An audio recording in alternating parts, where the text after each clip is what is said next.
আজকের topic notice writing. এই ম্যাটেরিয়ালের থ্রুতে যে কোনো নোটিশ রাইটিংয়ের আনসার তোমরা করতে পারবে। সো নোটিশ রাইটিং শিখতে গেলে ফার্স্ট আমাদেরকে একটা কথা মাথায় রাখতে হবে, সেটা হলো এর যে নাম্বার ডিভিশন আছে সেটা পার্ট ওয়াইজ ডিভাইড হয়ে থাকে। এবার নোটিশ রাইটিং লিখতে গেলে যে স্টেপসগুলো আমাদেরকে ফলো করতে হবে সেগুলো ডিসকাস করা যাক। ফার্স্ট স্কুলের নাম লিখতে হবে, এখানে স্কুল নেম। তারপর এখানে স্কুলের অ্যাড্রেস দিতে হবে, সে তোমাদের যেই স্কুলের নাম থাকবে সেটা এখানে লিখবে, নিজের স্কুলের অ্যাড্রেস এখানে দেবে। এখানে আমি একটা স্যাম্পল হিসেবে রেখেছি রায়গঞ্জ, উত্তর দিনাজপুর, ওয়েস্ট বেঙ্গল 733134, এই স্কুলের অ্যাড্রেস। নেক্সট, তারপর ক্যাপিটালে এখানে হেডিং দেবে নোটিশ। তারপর নেক্সট ওর নিচে টাইটেল অফ দ্য টপিক, তোমাদেরকে নোটিশ লেখার জন্য যে টপিক দেওয়া হবে সেই টপিকটা ক্যাপিটালে এখানে টাইটেল বানাবে তার। 1 2 3 4, চারটে স্টেপ হয়ে গেল। আর মনে রাখবে এই প্রত্যেকটা স্টেপের জন্য নাম্বার পাবে। নেক্সট, ডান দিকে ডেট লিখবে, যেই তারিখে তুমি নোটিশ লিখবে সেই তারিখটাই সেখানে দিতে লাগবে। এবার আমাদের নোটিশের বডি পার্ট স্টার্ট হচ্ছে। This is to notify all concerned that, ব্র্যাকেটে দেওয়া আছে টপিক, তার মানে এখানে নিজের টপিকের নাম লিখে দিতে হবে জাস্ট। তারপর the details are given below, তারপর পয়েন্ট করবে। ফার্স্ট যেটা সেটা হলো ডেট। এখানে কোন ডেটটা দেবে মনে রাখবে। আমরা নোটিশ কেন লিখি? নোটিশ লিখি কোনো কিছু একটা জানানোর জন্য, একটা ইভেন্ট হতে চলেছে বা যে কোনো কিছু একটা সেরেমনি হোক বা যা কিছু হোক সেটা হতে চলেছে, এবং তার জন্য আমরা সেটা আগেই অগ্রিম নোটিফাই করে দিই সবাইকে।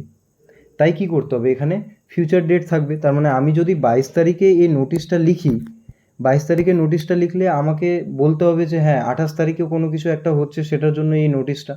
তাই ফিউচারে সবসময় এই ডেটটা থাকবে। তারপর যেটা 2 নম্বরে আছে সেটা হলো টাইম।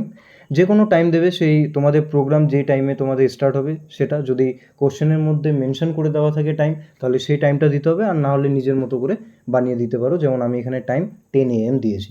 নেক্সট, ভেনিউ কি, যে স্কুল গ্রাউন্ড আমি এখানে দিয়েছি, কিন্তু যদি আবার কোশ্চেনের মধ্যে দেওয়া থাকে লোকেশানের ব্যাপারে, তাহলে এখানে লোকেশানে নিজের ওই লোকেশানটাই দিতে হবে যেটা কোশ্চেনের মধ্যে মেনশন করা থাকবে। তারপর we are please to inform that mister or Mrs dash will grace the occasion as the chief guest. সেই যে নোটিশটা হবে, সেই নোটিশে যদি কোনো চিফ গেস্ট থাকে তাহলে তার নাম এখানে তোমরা এই ফ্রেজটা দিয়ে মেনশন করতে পারবে। তারপর all concerned are requested to take note of the above and act accordingly. For further information please contact the undersigned.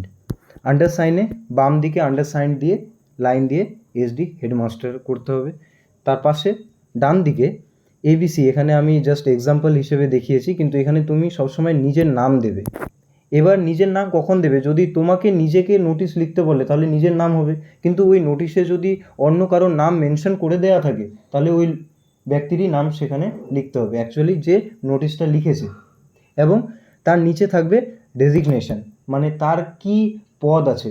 যেমন তুমি স্কুল ক্যাপ্টেন হতে পারো, স্কুল ক্যাপ্টেন হলে স্কুল ক্যাপ্টেন, ক্লাস মনিটর হলে ক্লাস মনিটর, বা যদি কোশ্চেনের মধ্যে মেনশন করে দেওয়া থাকে যে as a school captain or anything, তাহলে সেখানে ডেজিগনেশনের জায়গায় সেই জিনিসটাই লিখতে হবে।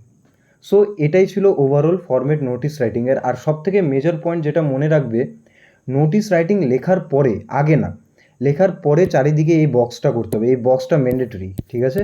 যদি এই বক্স না করো তাহলে এখানেও কিন্তু মার্কস কাটা যাবে। তাই এই যে গোটা ফরম্যাটটা আছে, এই ফরম্যাটটা নোটিশ রাইটিংয়ের জন্য পারফেক্ট। যে কোনো ক্লাসে, সেটা 5 6 7 8 9 10 11 12, যে কোনো ক্লাস হোক, যে কোনো বোর্ড হোক, তোমরা যে কোনো নোটিশ রাইটিংয়ের আনসার এর থ্রুতে করতে পারবে।